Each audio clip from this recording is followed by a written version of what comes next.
Eu quero que as pessoas sejam bondosas e não que me ofereçam sacrifícios de animais, porque eu vim para chamar os pecadores e não os bons. Jesus e o jejum. Então os discípulos de João Batista chegaram perto de Jesus e perguntaram: por que é que nós e os fariseus jejuamos muitas vezes, mas os discípulos do Senhor não jejuam? Jesus respondeu: vocês acham que os convidados de um casamento podem estar tristes enquanto o noivo está com eles? Claro que não. Mas chegará o tempo em que o noivo será tirado do meio deles. Então, sim, eles vão jejuar. Ninguém usa um retalho de pano novo para remendar uma roupa velha, pois o remendo novo encolhe e rasga a roupa velha, aumentando o buraco.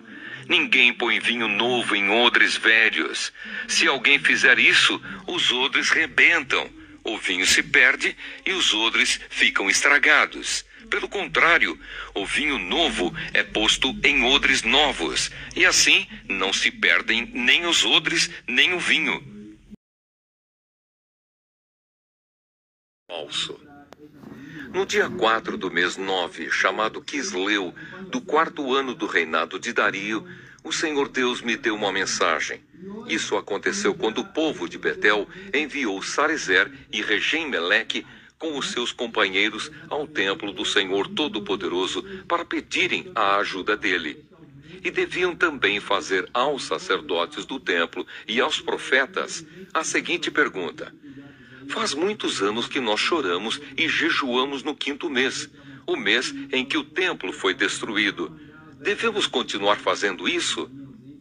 Então o Senhor Todo-Poderoso falou comigo e mandou que eu dissesse o seguinte ao povo e aos sacerdotes: já faz 70 anos que vocês choram e jejuam no 5º mês e também no 7º. Mas não é em minha honra que vocês fazem isso. E quando comem e bebem, é só para satisfazer os seus próprios desejos. Essa mensagem foi a mesma que o Senhor Deus tinha dado antes por meio dos profetas antigos, quando Jerusalém estava em paz e tinha muitos moradores. E o mesmo acontecia nas cidades ao redor e nas cidades da região sul e nas planícies de Judá. A causa do cativeiro. O Senhor Deus falou com Zacarias e disse: eu, o Senhor Todo-Poderoso, tinha ordenado isto ao povo: sejam honestos e corretos e tratem uns aos outros com bondade e compaixão. Não explorem as viúvas, nem os órfãos, nem os estrangeiros que moram com vocês, nem os pobres. E não façam planos para prejudicar os seus patrícios. Porém, eles se revoltaram e não quiseram obedecer. Capítulo 58. O verdadeiro jejum. O Senhor Deus diz: grite com toda a força, sem parar. Grite alto, como se você fosse trombeta. Anuncie ao meu povo, os descendentes de Jacó, os seus pecados e as suas maldades. De fato, eles me adoram todos os dias e dizem que querem saber qual é a minha vontade, como se fossem um povo que faz o que é direito e que não desobedece às minhas leis. Pedem que eu lhes dê leis justas e estão sempre prontos para me adorar. O povo pergunta a Deus: que adianta jejuar se tu nem notas? Por que passar fome se não te importas com isso? O Senhor responde: a verdade é que nos dias de jejum, vocês cuidam dos seus negócios e exploram os seus empregados. Vocês passam os dias de jejum discutindo e brigando e chegam até a bater uns nos outros. Será que vocês pensam que, quando jejuam assim, eu vou ouvir as suas orações? O que é que eu quero que vocês façam nos dias de jejum? Será que desejo que passem fome, que se curvem como um bambu, que vistam roupa feita de pano grosseiro e se deitem em cima de cinzas? É isso o que vocês chamam de jejum? Acham que um dia de jejum assim me agrada? Não, não é esse o jejum que eu quero. Eu quero que soltem aqueles que foram presos injustamente, que tirem de cima deles o peso que os faz sofrer, que ponham em liberdade os que estão sendo oprimidos, que acabem com todo tipo de escravidão. O jejum que me agrada é que vocês repartam a sua comida com os famintos, que recebam em casa os pobres que estão desabrigados, que deem roupas aos que não têm e que nunca deixem de socorrer os seus parentes.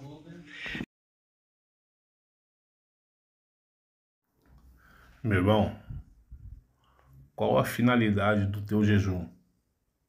Se você jejua com objetivo de saúde, estético, tudo bem, é uma coisa. Mas se você pratica esse tipo de coisa em benefício espiritual, achando que vai barganhar alguma coisa com o Pai, sem chance. Isso não existe. Isso é coisa implantada pelas religiões.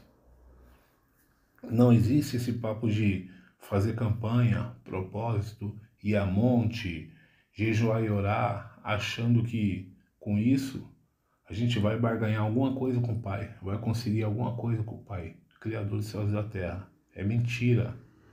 Isso é engano das religiões. Tudo não passa de liturgias religiosas. O verdadeiro jejum do Pai é que você se abstenha das coisas desse mundo, das coisas más desse mundo, e que você ajude o teu próximo. Esse é o verdadeiro jejum do nosso Pai, Criador dos céus e da terra. Ah, mas o Messias saiu e jejuou 40 dias, 40 noites. Não, pessoal, o Messias se afastou das coisas desse mundo e foi andar no deserto, porque lá só tem deserto. Sair do vilarejo era deserto, por isso que o Messias se afastou e foi andar. Entendeu? E ficou com fome. Ele não fez propósito, ele não fez campanha, ele não foi testar o Pai, ele não foi barganhar nada. Ele apenas se afastou e ficou dias no deserto. Ficou fraco, ficou com fome, só isso. Então, tem que prestar atenção nos enganos das religiões, pessoal. Elas mentem, elas manipulam. Então, quer fazer o jejum? Faça esse jejum. Se abstenha das coisas mundanas, as coisas más. Porque você vive nesse reino, você tem que participar das coisas desse reino. Mas foge do que é ruim e ajuda o seu próximo. A palavra não diz, aí no texto, quando você come, enche a pança, é para você, é para o seu deleite. Mas quando você passa fome, é para mim? Não existe. O Messias não falou aí no texto, em Mateus, que nem ele e nem os discípulos deles jejuavam? Não está dizendo? Porque o seu pastor vai falar que você tem que jejuar. Porque você deixa de ler as escrituras que está aí do seu lado na tua casa e se dirige até um templo, até uma igreja, para ouvir o que o pastor, o líder religioso vai falar para você. Vai mentir. Às vezes nem ele sabe, às vezes. Muitas das vezes, né? Nem ele sabe. Então, deixem de ser enganado, pessoal. Beleza? Quer fazer jejum? Se abstenha das coisas ruins e ajude o seu próximo. Pronto. Tudo isso é o que o Pai quer. O Pai não quer mais nada de você, nada. Ele conhece as suas limitações, conhece tudo. Entendeu? Ele sabe o que você pode fazer.